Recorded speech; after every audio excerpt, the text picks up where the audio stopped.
Boom, I think we're live, I think. Oh, we are live. Shout out to the Scotch Test Dummies for that little intro. Hey, everyone. Oh, I can't see the comments. Oh, I can. Don Ruger made it. Hello, Don. Good to see you. Can you pull those up? No, I think the way to do this is I pull up like a separate window and I will I'll read the comments in general. So, everyone, you can see I'm here with Jenna. Hi. No stranger to the Scotch Malt Whisky Society because she's part of it now. Hey. Hold on, I'm pulling up the comments. All right, what's going on in California? It looks pretty sunny. I'm obviously sitting here in a dark office with an LED light shining in my face. It's great. Yeah, it's actually a little overcast today, but I have 5 amazing whiskeys in front of me and a freshly baked cupcake, so I'm happy. Yeah, what's with the cupcake? I saw you posting that on Instagram about the cupcakes. You made those? I just got like a urge to make cupcakes, so I just whipped them up and threw them in the oven. Is there a whiskey pairing with said cupcake? I mean, today there is. I'm going to be pairing 5 society whiskeys with my freshly baked funfetti cupcake. So there you go. There you go. Maybe I'll do that at my next tasting. All right, right on. I mean, the new whiskey and donuts better watch out because cupcakes is taking over. But anyway, yeah. So as you guys know from the title, and we've certainly talked about it quite a bit, we are going to be introducing some whiskeys from the October Outturn that just came out today, and quite frankly, I'm pretty excited about what we're about to show. And just I think for the reference, I know a lot of people have participated in these interactive tastings in the past. We do them every month. We release about 15 to 20 different whiskeys on a monthly basis. But we've chosen 4 here to highlight simply because I think tasting them all would be a little impossible. I don't think we would make it till tomorrow if we did that. But nonetheless, I think we picked 4 that are pretty interesting and all diverse in terms of flavor profile, age, and price point as well. So do you we've tasted these before. Do you have any, without revealing, do you have any favorites going into this? Yes, actually. It's funny because I really try, like once I get them, I try to taste them and really have like a quiet moment to sit with them. And there was one that I told the whiskey fairs, like, you have to lock this away because it is so fantastic. It's just one that really stuck to me and I really love it. So, and it was a big hit. We did our Los Angeles Outturn preview tasting on Saturday, and it was a big hit. Yeah, how was that? It was amazing. We had a packed house at Bar Jackalope, and we just got to hang out and drink some really phenomenal whiskeys, and it was a really good time. Yeah, I know a lot of you guys tuning in right now came to some of our events because I was messaging you through Instagram earlier. But this last week we did. You had yours too. Yeah, we did one on last Wednesday. So we did New York on Friday. Excuse me. New York on Monday, we kicked off the week, and then we did Chicago on Wednesday, and then Jenna hosted one in LA, as she was just talking about, on Saturday. So the Outturn actually came out today, but for our events every month, our Outturn preview events, we try to get members together to, well, we don't try to, we do this, I should say. Before. What I meant to say is we did try to get a little creative, and I think this has worked really well. How we do these events and how we structure them to make them really just unique. So we did an Outturn, like I'll tell you, in Chicago, we did an Outturn preview tasting Fountainhead on last Wednesday, which gave everybody a chance to sample the whiskey before it was released, which was today. And we actually covered the labels, and so made everybody taste them blind. And it was just funny to see people say like, oh, that 25-year-old whiskey that they thought was actually 8 years old. Or yes, we did the same thing. We did everything blind. We covered, and we had people fill out their own kind of thoughts. So everyone had like a blank sheet, and they wrote in, what they thought it was. And my favorite is like when you reveal it, and they're like, no way, this isn't a Speyside. This isn't. And I'm like, it is. Surprise. But that's kind of the beautiful thing about the society is that you really go in and you just focus on what's inside the bottle and, not all of the other details. You really just focus on the beauty of the whiskey, which it's fun to let people experience that. Yeah. So we have a pretty good selection. Obviously, we'll get to it in a second, but today, not in this selection, I'll just preface this, is that we actually released a 3-year-old whiskey, cast number 136.1, which is funny because I think, before I started working with the company as a member, my impression of society was it was a lot of older whiskey, which is great, but I just think it's kind of cool to see these younger whiskeys, and we have one here that's not that young. We'll be getting I think it's pretty young for. I had somebody make a comment about that you don't typically see a lot of whiskeys, this young, and when they had it, and it's actually my favorite of the bunch of what we're tasting today. It's really surprising to a lot of people to taste something just so alive and really just fantastic that you would think would be much older. All right. So Dram Dude, good to see you. Eric, hello from California. Helene, hi. Scotch and Poetic is here. Eric, hello from California again. Wait, 2 Erics with different profiles. Oh, amazing. We have 2 Eric both here from California. Good to see you. Eric, I was actually just watching one of your YouTube videos, funny enough. I think it was last night. Pretty great. Mead Mule, what's up, guys? What's up, Mead Mule? Good crowd. Good to see you guys here. So, go. So before we begin, I have a question. So I have had a few members actually reach out because they are going out to, actually I have a member in London, and we actually have a few who have reached out who are going to Edinburgh. And I was trying to explain to them kind of the experience, even though I've unfortunately not been able to experience it yet, but you were just there. So for the first time, yeah. Yeah, walk me through kind of the magic of that, so we can, because I'd love to be able to give people my own experience, but I haven't done that yet. So first time, and it's fun. I was in Scotland for the first time, which is remarkable, in the sense that it was the first time, if you will, but it's also a remarkable experience. But I thought, going to the vaults in Edinburgh, which is the home of the society, when you look at the bottle, for instance, it's this building right here. Does it really look like that? Well, if you look, if you look really close on this bottle, I know this is bright LED light here, but this is actually the bottle shape of the bottle. You can see. Right, I can see the bottle. Right. That doesn't exist, right? Right. But for the most part, it does look like this. This is really, really incredible history. Obviously, the society is from '83, but the building is really, really old. And it's cool. I mean, the ground floor used to be a dunnage warehouse, and now it's just office space. But the big thing is, the members' room. It's a members-only room. Mm-hmm. Members are allowed to bring up to 3 non-member guests. Oh, nice. When you walk in, it's just like all these. Obviously, you have the bar area. There's food served, but you have all these big couches and chairs and tables and all this just mixed seating. What I thought was really cool about it was when you get there, you can order off of the current Outturn, which is on a leaflet sort of menu. Okay. Leaflet, yeah.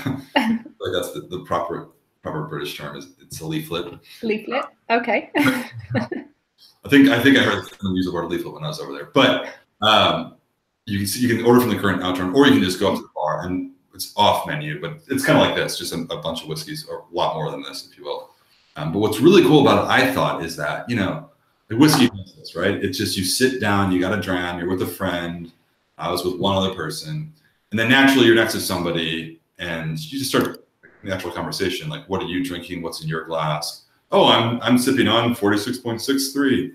Except you're not, because this was actually a U.S. member exclusive. But something else like 26.123. Oh, attractive, lively, and fun. So basically, there's this organic conversation and sense of just like family that exists with total strangers. Right. I think that's what whiskey does to us, but it's just my first time in an environment where everyone in the room is into whiskey, like varying levels, of course, not all super geeky, but sure, you're there, like you're obviously passionate about whiskey. And so I met so many people from not just Scotland, but people who live there from Germany, from Eastern Europe, just all around that were just, it was incredible. So that was So can you explain to me, because I have a question about that.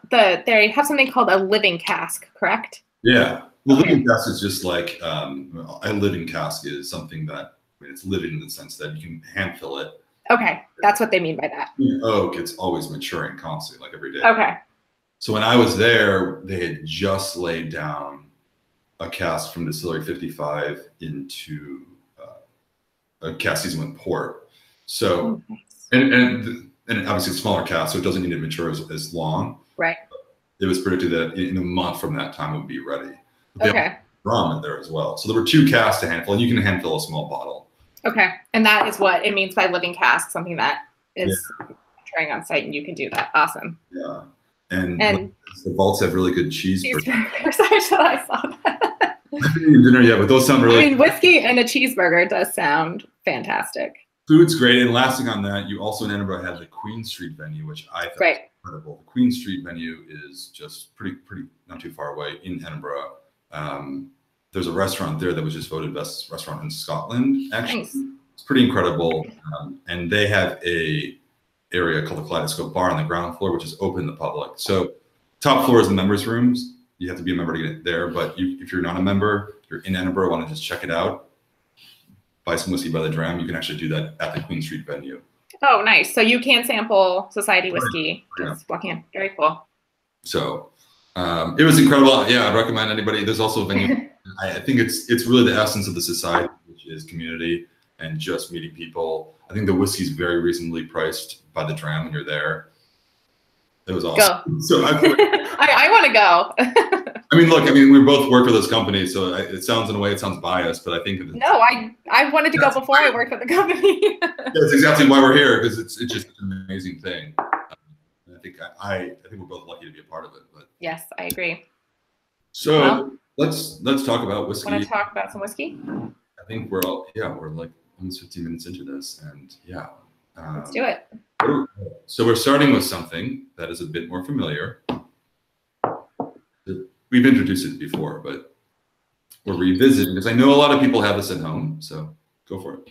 Yeah, anybody that has this at home, chime in, please. I'd love to hear your thoughts. But this is a U.S. exclusive that we bottled for our 25th anniversary here in the United States.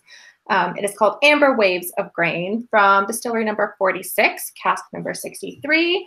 And it is a just good, solid, classic 25-year-old gem. I mean, every time I go back to this, it's just like a good, just homey, reliable dram. I don't really know how else. It's not something that, you have to really think too hard about. It's not something that, I feel like you could be in any mood and have this whiskey. It's something that, I've enjoyed sipping on, and a lot of people that I've shared it with, have given really great feedback on it. A lot of people, in a blind tasting think it's a little younger than 25 years, but I think that, that could go for any whiskey really. But what do you think about it? Yeah, so 4663, I mean, this is the essence of a 25-year-old Speyside whiskey in American oak. It's light, it's delicate. I think elegant is the characteristic that one would, I think, on this particular whiskey. It is warm and toasty. That's a great way of describing it. Warm and toasty? Yeah, forget elegant. It is warm and toasty. And it's the feedback, I think, from members that I've been receiving, just call in every day and talk about it. Someone called in and ordered 2 more bottles today because this is the best whiskey I've had. Yeah. It's something that you can appreciate as a whiskey drinker, but it's something that you can also pour for friends who might not be as familiar with cask strength whiskey. Yes. I may or may not have had Postmates deliver Chipotle for lunch today, and I come to this office and he just I went down. This is such a side tangent, but it's whiskey.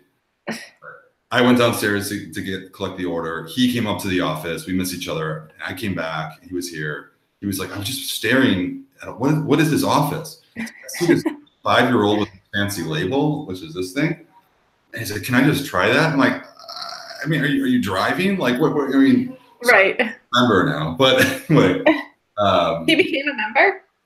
I had to go back and check, but we talked for a few minutes after that. That's so awesome. But the point is, I think a lot of people, if you're pouring it for a friend who likes whiskey, not as familiar, there is an appeal factor of being able to try something of this age. Big time. But I think for people who really into whiskey and they realize age isn't the only thing, there's many things. It's very true. And it's not as, it's at 52.6%, but it doesn't really, come across the palate as abrupt as some other, cask strength whiskeys. It is really, warm and toasty. That's a great way of describing it. What's up, Whiskey Throttle? And Lauren, hello, you one who offered the warm and toasty comment. Let's get into it. So we have so 4663 Amber Waves of Grain, just for info. We brought over the entire cask, which I believe from this barrel was about 220 or so bottles. There are still some left on SMWSA.com. I do know a lot of you already have this. If you don't, I don't know. I think it's also a good gift bottle too. Yeah. But let's kick off the October Outturn. So released today, we've chosen 4 whiskeys to debut for the first time. What are we starting with? Well, I think we're on the same page. I think we both know what we're starting with. But okay.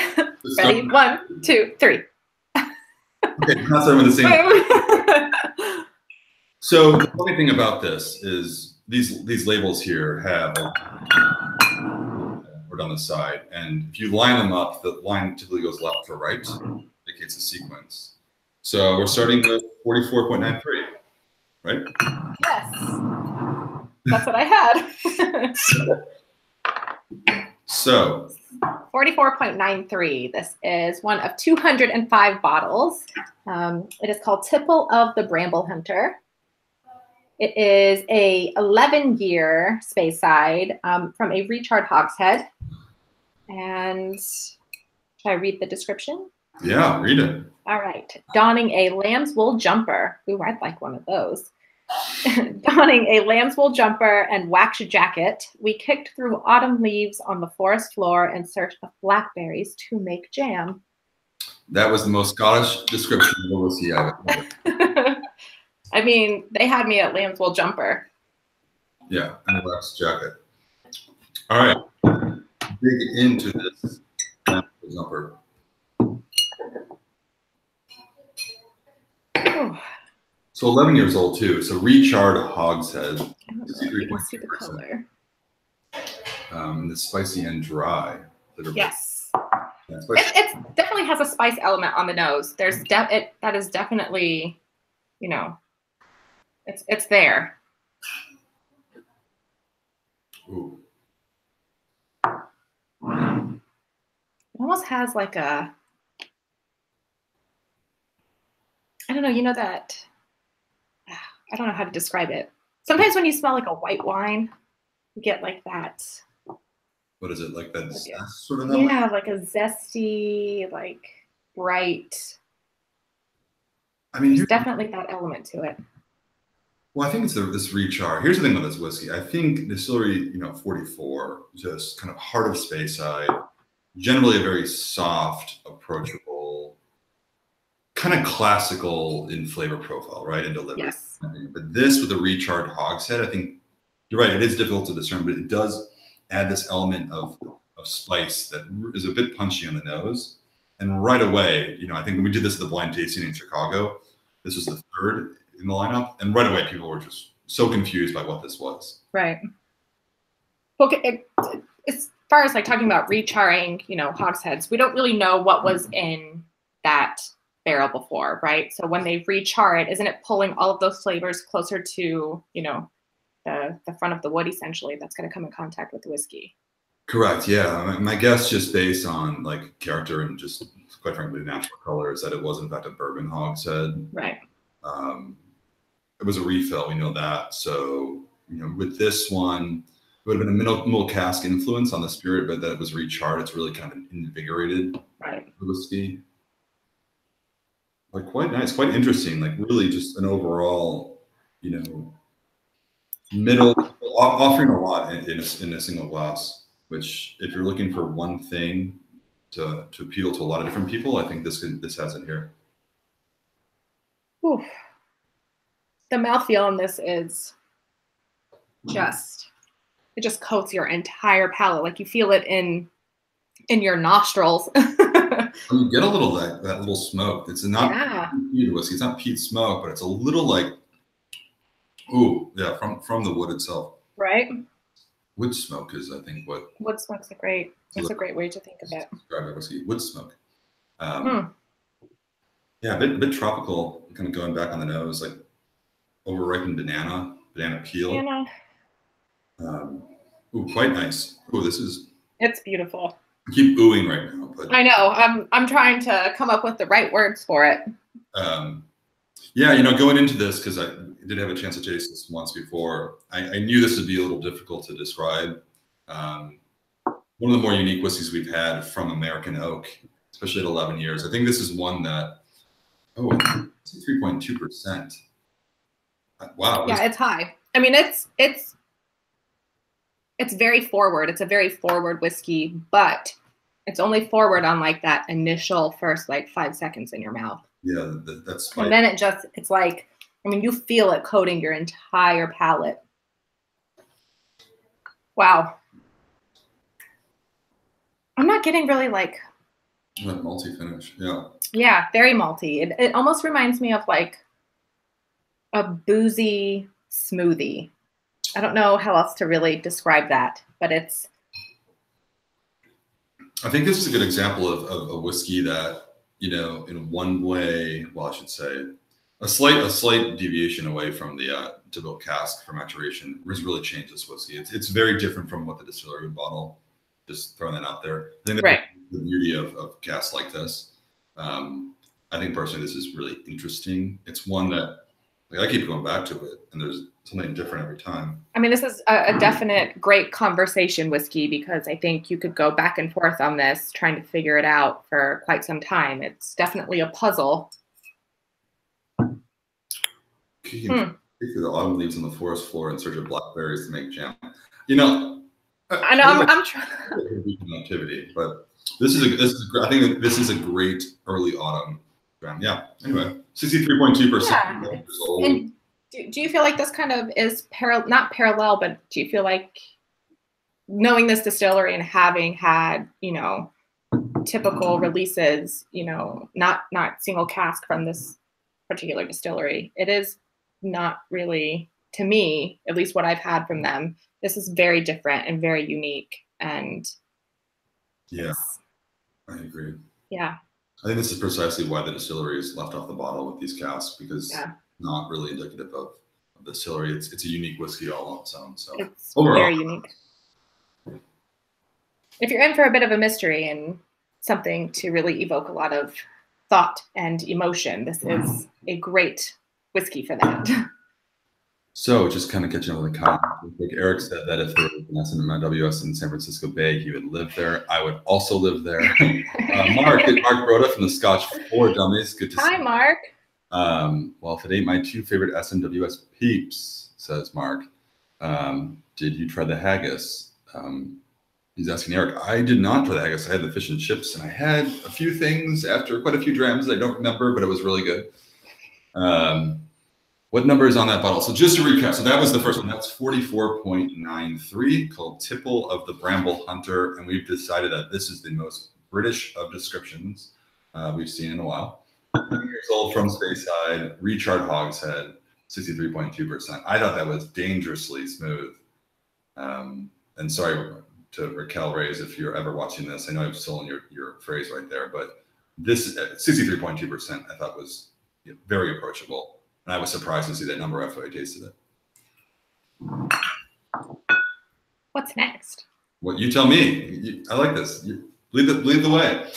All right, let's move on to, this is my favorite of the four. Okay.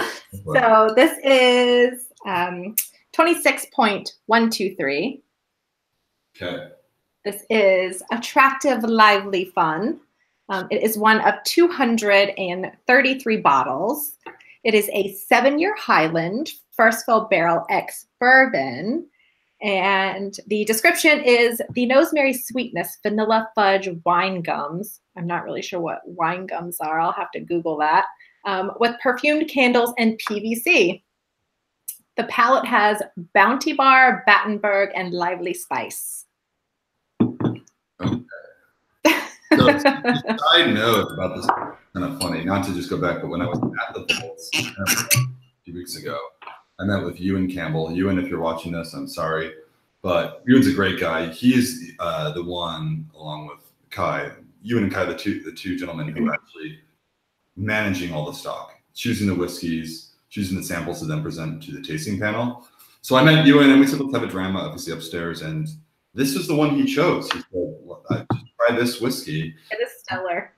This is thing to, of all the whiskeys, I thought, yeah, obviously it's a 7-year-old, it's a younger whiskey. You would think that maybe you pick something, but he said, just go with this one. He loves it. So yeah, I'm with him. It is of what I've tasted from this Outturn, this is by far my favorite one. And it's funny because this particular distillery, I had never had anything from prior to, and it was not really on my radar. It like I had seen it, but I didn't really think much about it. But I had actually the first time I ever had anything from this distillery was at the New York Outturn preview tasting with Tom when I was back in New York a few months ago.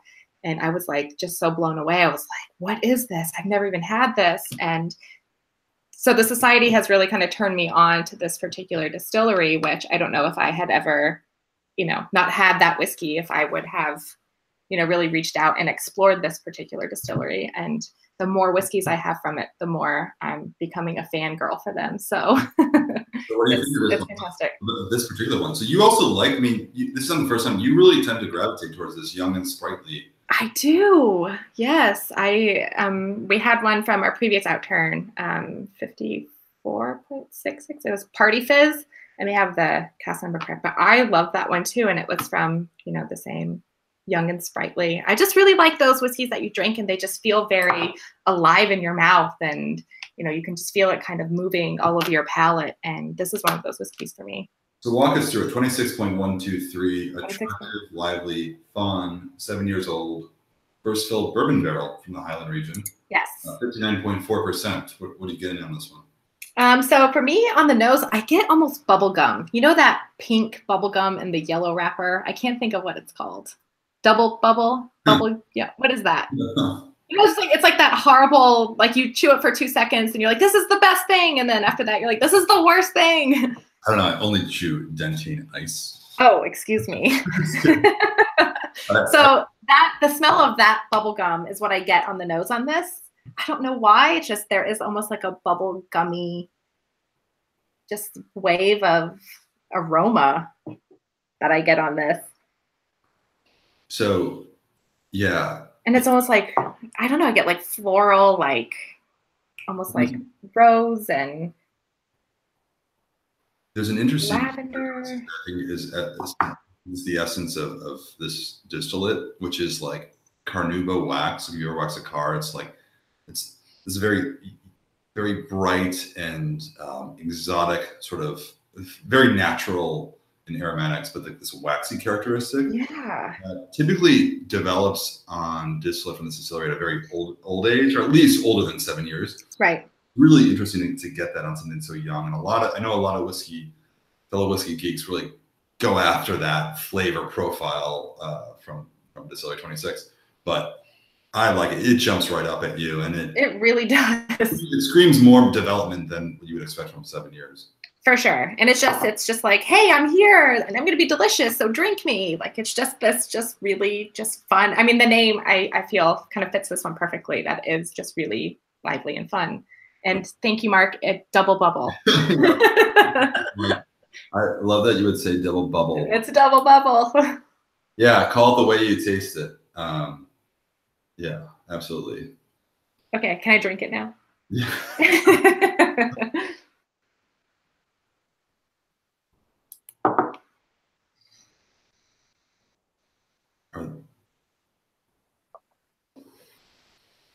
It's so good. It's so good. Very intense delivery, right? Like that's a yes. Whoa, that's a wake up. It is, but it's a wake up, but I feel like the nose and palate really do match in a way here. I do feel like you get a lot of those kind of double bubble, rosy kind of floral notes on this, but there's also like an underlying element of, I don't know, that Highland, essence, It's like very grassy. Like there's like, it's just like there's an earthiness to the spirit that I think is very different from, I think, the space head that we just had, even though it was a hogshead, which is really just kind of orchard fruit driven type of sweeter whiskey. This is more grassy, like down to earth. Yes. Down to earth. That first fill bourbon cast, I think it really kind of livens it up in a way and injects a lot of influence in that sense. I think I wouldn't have guessed it 7 years old blind. I would not have either. There's no way. I mean, it's got a chewiness to it, and look at that. Wow, I'm sorry to geek out. No. I'm sorry, I didn't mean to interrupt. I'm just like marveling at the legs still going into this. It's leggy, it's chewy, it's double bubbly. Double bubbly. It's double bubbly. A waxy bubble gum. Waxy bubble gum. Yeah, I'm not quite sure what Bounty Bar is. I think of Bounty, you know, like the quicker upper. No. Yeah. I think of stuff. You think of like household cleaning. Yeah. Okay, so yeah, beautiful whiskey again. It really is. I think this is one of the better younger whiskeys I've had in a really long time. Yeah. So it's fantastic. Priced at $110, by the way, just to throw that out there in the US. The first one was $115. $115. Yeah. This is worth every single penny to me. I would buy this over and over if I could. It's really fantastic. Okay, what's I like this. Yeah, I really like it. We didn't pre-select. Well, I like the whiskey. I also like that we didn't really pre-select the order. We're kind of just going with it. I mean, get through. We have a couple more. We do. You're next. You pick the next one. Okay. Well. I mean, you have big shoes to fill. I really just picked like the best one out of, you know. Oh, yes. The next one is, without a doubt, be a popular one. If it haven't made a lot yet today, but this is cask number 4.246, called Rusty Claymore Rest Up on the Beach. I guess I will tell you this description, or I'll spare you for one. It says mead, grapefruit, and ginger potpourri, followed by a rusty claymore and caravan tea, and a roasted leftover lamb sandwich eaten on a flinty beach. A flinty beach. A flinty beach. Mark, I know you don't like fancy descriptions. That was one, but needless to say, this is a Highland whiskey. It's from an island in the Northern Highland region. There's more than a distillery on this island. 15 years old in a refill hogshead, 57.2%. That's super bright right there. 4.246, 262 bottles. This was the most popular at the Outturn preview tasting that was here in LA. This one was, we sold the most of this, and people really gravitated to this one. So it's funny, you know, 15 years, and I know this is kind of a glass is coated with water. Very light in appearance, all natural color. American oak, that's what you get. Not to call out any of those other common 14 to 16-year-old whiskeys on the market that are look like Coca-Cola, but this is a naturally colored whiskey.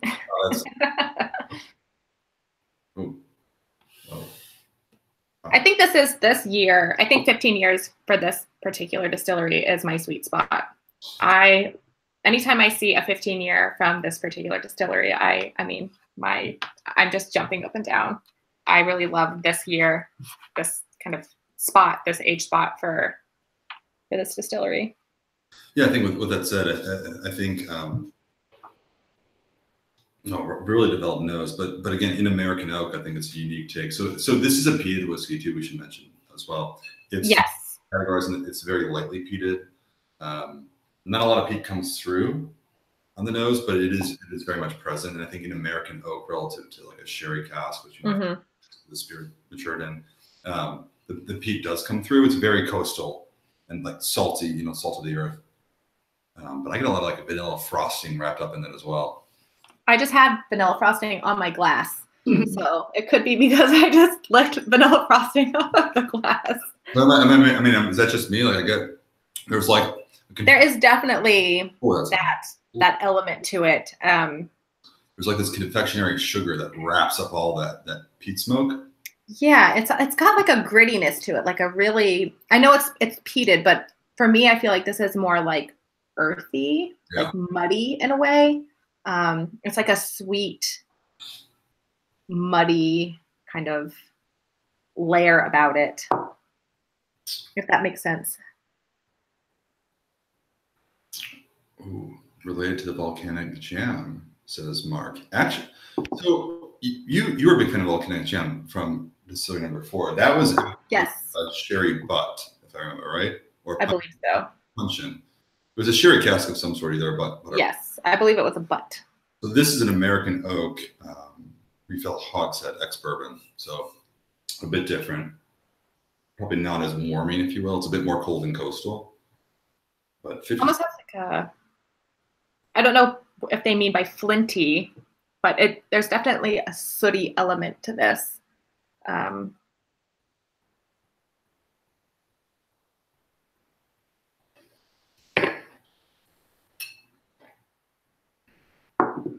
I mean, I think it's just exceptional. I mean, I know we're a bit quiet right now about this whiskey. I know. I'm really trying to kind of mentally digest it. But I think that speaks for itself. I think the fact we're both sitting here like forgetting that we're on a live stream right now, but I think that is a beautiful whiskey. It really is, and I think that again, the society bottles that I've had from distillery number 4 have really kind of blown me away. Just because they are so atypical. They're just not what you would expect. And I think that they're really, really well picked. And this one is, yeah, it's really fantastic. This is a really fantastic whiskey. So just, if you guys can catch it, 4.246, Rusty Claymore washed up on the beach. 57.2%. Yeah, 57.2, 15 years old, priced at $160. So, okay. It's a nice 57.2% too. Yeah, it gets you. I mean, it caught up on me on the palate. Like I was, you know, that first one we had, that 44 was at the very late for 63%. That was dangerous how approachable it was. This one, this is a cask strength whiskey. Like, don't, you know, I mean, this is there's no. It is. People. Do you feel like it goes down like a cask strength whiskey though? Like it doesn't, it's not, it's just so, it's an easy 57.2% is, I guess, a good way to describe that. Like you're saying, if I was tasting a blind, would I guess 57 as opposed to lower? I might think it's lower, but I think, you know, I don't know. That last one was so bright and lively. I enjoyed that but you know, I think a lot of people would likely get some good longevity out of this bottle, add some water. For sure. This is a bottle that could last a long time on your shelf, so I think well worth it. Yeah. Shall we? One more? One more? Yeah. One more? 2 more? 3 more? Go. You want to go for it? Sure. So this is cask number 53.259, Succumb to Desire. I love that name. I do too. It is one of 277 bottles. It is an 11-year from my favorite island, Isla. It is a refill hogshead ex-bourbon, and it is at 56.8%. And the description is a kale salad with toasted pine nuts and butter poached lobster tails, whilst diluted cucumber smoked salmon bites and baked apples with raisins. Cork pop. Yeah, Renee, that was a cork pop. But yeah, the description was also just classic. 11 years old, 50%. So it's in a refill hogshead ex-bourbon, which American oak, I think, you know, we're now venturing heavily just peated whiskey. This is going to be a smoke bomb, is the expectation in this type of cask from this region, from this distillery, at 56.8%. 11 years is, you know, I think right on the money for the style as well. So. Yes, I agree. I love this age range especially with, I mean, I tend to like younger whiskeys, but this with an Isla whiskey at 11 years, I'm excited. right away, outclass is super light, like a light Sauvignon Blanc sort of color. Yeah. In color, very light, you know, refilled bourbon cask here. But she's leggy. I mean, on the nose, it is just explosive. Oh, but there's a sweetness there too. Like in the beginning, it's intense. Like it is, you know, kind of I'm Isla, hear me roar. Oh, but that is. I want like potpourri that smells like this for my house, you know. I think what's fun, without even getting into it, just on the aroma of this is, there's no surprises here in the sense of on the nose. This is quintessential Islay. Pure Islay whiskey. All of Islay whiskey in a glass. We haven't even tasted it yet. I know. there's like, it's funny because I think two that we had before, the one that the 26.123, that there was like PVC is what they used. But I think that this kind of almost has that layer of that. Oh, Lauren says woohoo Islay, and I agree. I'm with you. This is a wake up. Oh, this would be really good for breakfast. I mean, on a weekend on Islay for breakfast. Wake up. But this is lovely. Yeah, this is heavenly. This is wow. So, what's funny about this, and I want to make a confession here, because just for everybody watching, I don't drink a lot of whiskey from this distillery, and this is going back to no two casks are ever alike, and I think this is exactly why we shouldn't prejudge a whiskey by its distillery. This is why the Scotch Malt Whisky Society takes the name off of the distillery, off of the bottle. Right. This is with the number system for those who want to look it up. By all means, go ahead. But this, to me, is just an incredibly executed cask. I know everybody's thinking, like, of course you like that because you're supposed to say that. But we did handpick a selection of whiskeys from the entire Outturn to talk about today. And this is one, I think, for the reason, for me at least, because I don't drink a lot from this distillery, I don't talk a lot about it. I had this whiskey and I said, wow, this could change my opinion altogether. Right. And that's the exciting thing. And like that was, my experience with, Distillery 26. And I only have one whiskey on the on my shelf from this distillery, and it's a young one. I think it's 6 or 8 years, and it's good, and I like it. But having, having the opportunity to really explore this in this way, I'm with you. I would be very happy with exploring, more, whiskeys from this particular distillery. It's explosive, and I don't know, I don't want to say it's like a sexy whiskey, because I don't really like that. I don't like that word, but it's a very just like, I don't know. There's something really magical about it. I can't really put my finger on it. And I know I'm a big peat head, and peated whiskeys are my jam. And I mean, this is my love language. But this one is, I'm with you. It is so fantastic. I think, Jenna, peated whiskeys is your jam, as is mine. A lot of people watching, except for Wally, if you're watching. I don't know that you are. You might not be your jam. But I think perhaps, I'll just here's a suggestion. I think this is just a perfect representation of Islay in general. I agree. I think at 11 years old, this particular cask, I think, has really extracted a lot from it. It's developed. We bottled quite a few 7-year-olds, actually, a couple of them, really younger ones from this distillery in the last few months. The society that we brought here to the U.S. And those are a lot of fun, because those are just wild, untamed animals. Right. This one is really developed, but it's still aggressive. Like, it really it's in that perfect equilibrium, I think, between aggression of a young, brash Islay whiskey, but really good cask influence and those complex flavors derived from that. It just exists. It's a snapshot in time, and I think this is just a wonderful time to draw it and bottle the whiskey. I agree. And I love that term, a snapshot in time. I use that quite often. I think that is what the society does beautifully, is they know the right moment to take the picture, and they nailed it on this one. All right. Cool. So I'm going to call an audible real quick. I know this isn't really fair to do this, because these are the whiskeys we want to talk about, and these are the whiskeys we both have. I'm sorry, I have to switch the frame to just see your face as I say this. But I'm just going to pour, and this is so selfish, and I hate to do this to you, Jenna, but I have to do this for the audience. I do have another whiskey here that was released today. Okay. I will send you a sample. We can, together, you and I privately enjoy it virtually. But I just want to pour it real quick and talk about it, because I thought it would sell out by now, and a lot of them have sold, but there's a few left. Okay. I want to talk about it real quick, okay? Okay. I don't want you to sit there and just like envy me. I don't mean. I only brought 5 to my table. I don't even have anything else to pour. I know. It's rude. God. Guys, this is for fellow members. Okay, so last whiskey I want to pour is also from Islay.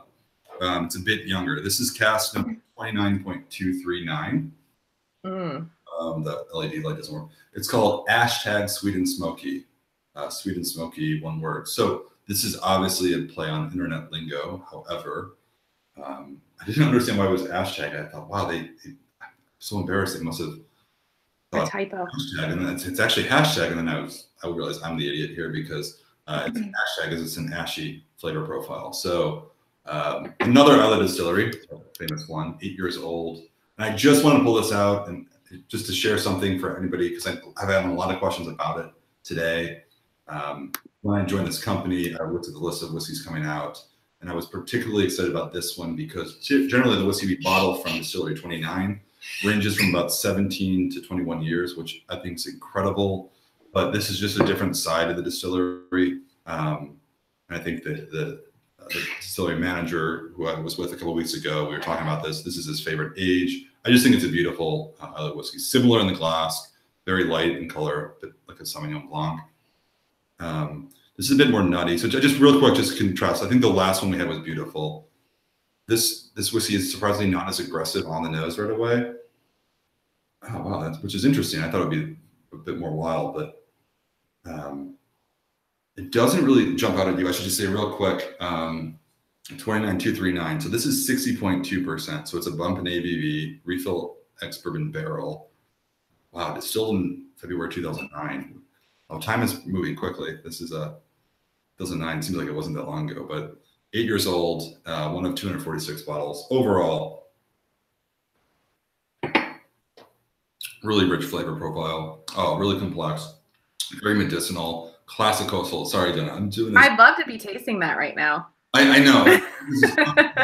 We should have planned this, but I just felt like we have to do a whiskey justice. No, I want to hear about it. I want you to do the same to me if we had a whiskey that just came out today, and it's a unique one. So I think this is incredible. It says sweet and tingling with floral fragrance, a flock of ash and burnt nuts alongside charcoal, smoked oysters, and pork, roasted with thyme.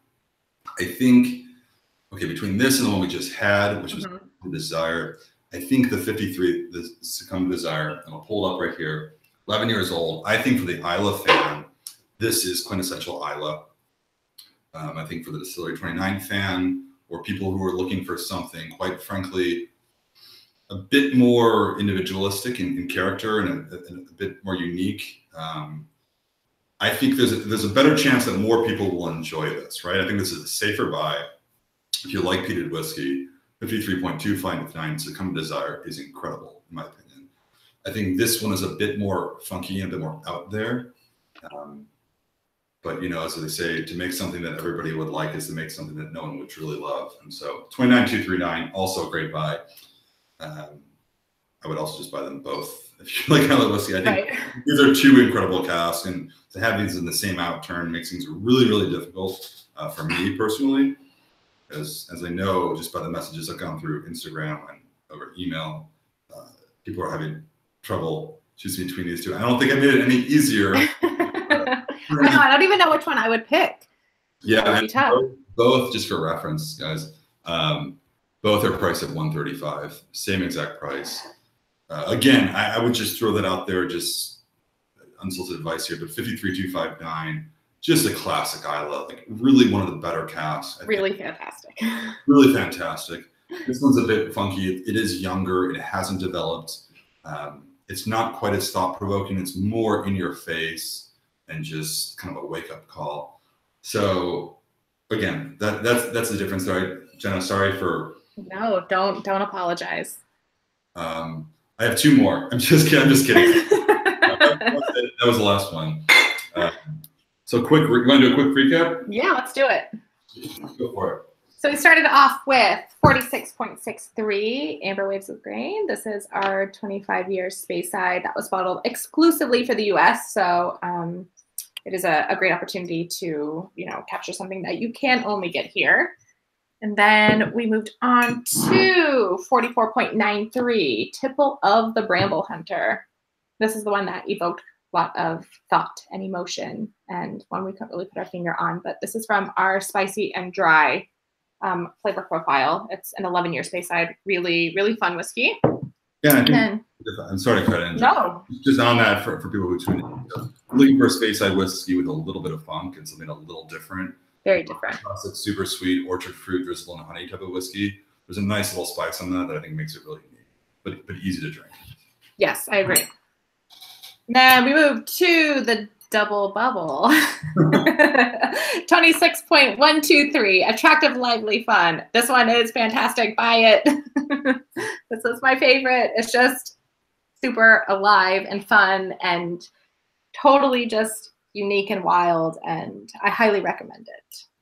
And I also really enjoy this one. This is not really my go-to in terms of flavor profile or just style. I know it is for you, but for someone who's not really as into it, I thought it just offers so much for it really does.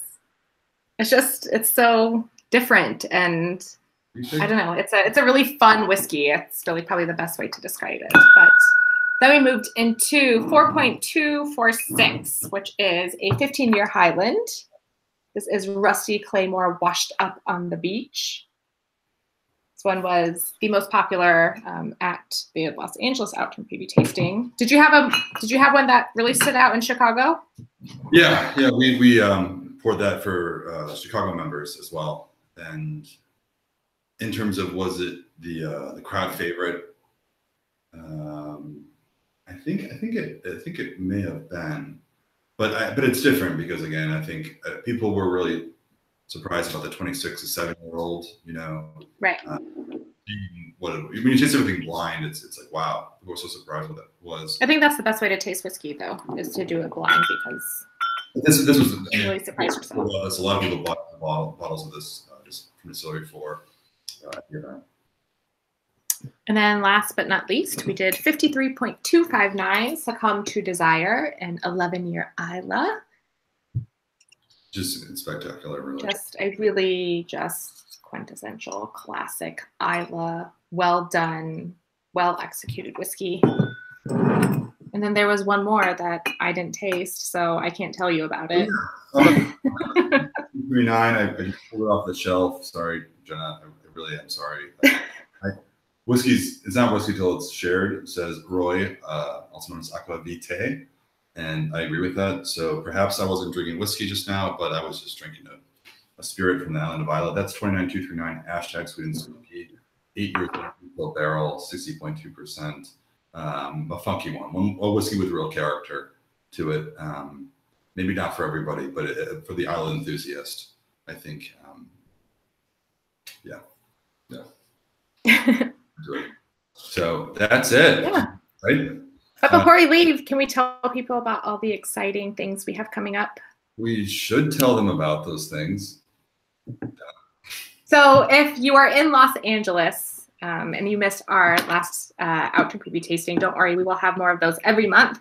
But coming up, we have our 35th anniversary celebration at the British Consulate. And if you didn't get the email, feel free to send either of us an email and we will point you in the right direction to buy tickets. But that'll be a really special thing. And I know we're doing New York and Chicago as well, correct? Yeah, so we're kicking off, just to clarify, because we just released our cast number 4663 Amber Waves of Grain, was to celebrate the Scotch Malt Whisky Society's chapter here in America. So the society as a whole, that was 35 years ago. Sorry. So there's a squirrel. That was a squirrel. Yeah. Squirrel. But anyway, so the chairman of the Scotch Malt Whisky Society is coming to the U.S. We're doing celebratory events in New York, Chicago, LA, and at these events, we'll be releasing for the first time a selection of whiskeys bottled exclusively for the 35th anniversary celebration. So smwsa.com/events, if you go there, or actually I don't believe it's /events, but if you just go to the website and click events, that page will list out, all the information and allow you to purchase tickets through Eventbrite, but linked through our website. I think it's gonna be awesome. It's, a lot of people are coming so far. I think there are a few tickets left in I think all cities still. Right? I think there are a few, but our chairman, Paul Skipworth, will be here to celebrate with us. So that will be really exciting. And just to drop a little bomb on everybody who's watching now, because this is going to be announced very soon. to all society members and really non-members interested in the society. So we're going to be, just in general, Jenna's here, I'm here. We've, as an organization, as a club, really have grown at an incredible rate here in the U.S. And so a lot of exciting things are happening. We're bringing a lot more whiskey. First of all, our Outturns are about to really increase in size moving forward. And the whiskeys that we're bringing, I think, are pretty remarkable. But we're doing a lot more events. And so in general, just to kind of thank everybody for helping us. Because quite frankly, we wouldn't be doing this if it wasn't for people watching here. Our members. We are offering this little promotion. If you have any friends who are interested in joining the society, if you purchase a gift membership for them, we will actually send you a $50 gift card to use towards any purchase of your own that you'd like. Conversely, if you're not yet a member of the society and are interested in joining, if you sign up, I guess technically it's supposed to say it's starting now, we will go ahead and send you a $50 gift card as well to use towards your first bottle. So that's, again, just to thank members for, it's a lot of our efforts have been word of mouth. People have been so enthusiastic about spreading the love for the Scotch Malt Whisky Society and really just bringing people into our community to connect over just great drams. We just want to thank you. We don't do these promotions often, so this is kind of a big deal. It is a big deal. Pretty excited to do it because I think it'll really allow people to just get in and kind of taste some of these whiskeys, and it'll hopefully a way for us to show just appreciation for making the society kind of the movement that it's really become. It's exciting to see more and more people become part of it and to share their experiences with it. And if you are in any of those cities, if you're in New York, if you're in Chicago, if you're in LA, I can't stress enough I won't say importance, but kind of the importance of attending an event, because not only are they a lot of fun, but they give you an opportunity to really kind of taste through, some of our, top picks from each Outturn. So if you get an opportunity to attend any of those events, please do. And if you're in LA, I'd love to meet you. And I know Ben would love to meet you guys in Chicago. So don't be a stranger and come out to some of the events that we have planned. They're fun. Yeah, so for anyone who's watching, if you're not a member, you want to sign up, go ahead. The gift card offer applies to the $99 base membership. We do have a bottle bundle and a bundle with a tasting kit as well. That already includes a pretty heavy discount. But if you're just interested in trying something that's not, that we've talked about today, for instance, if you purchase the $99 membership, we'll send you a gift card. But go ahead if you'd like, just send Jenna or myself an email, just letting me know that you've done it. My email is ben@smwsa.com and Jenna's is Jenna, Jenna @smwsa.com. SMWS, and then the A is for America for our chapter. So anyway, thank you all. Jenna, thank you. Thank you. That was fun. Thanks for tuning in. If you guys have any questions, email us, comment below, and we'll get back to you right away. So awesome. See you soon. Thank you guys. Bye.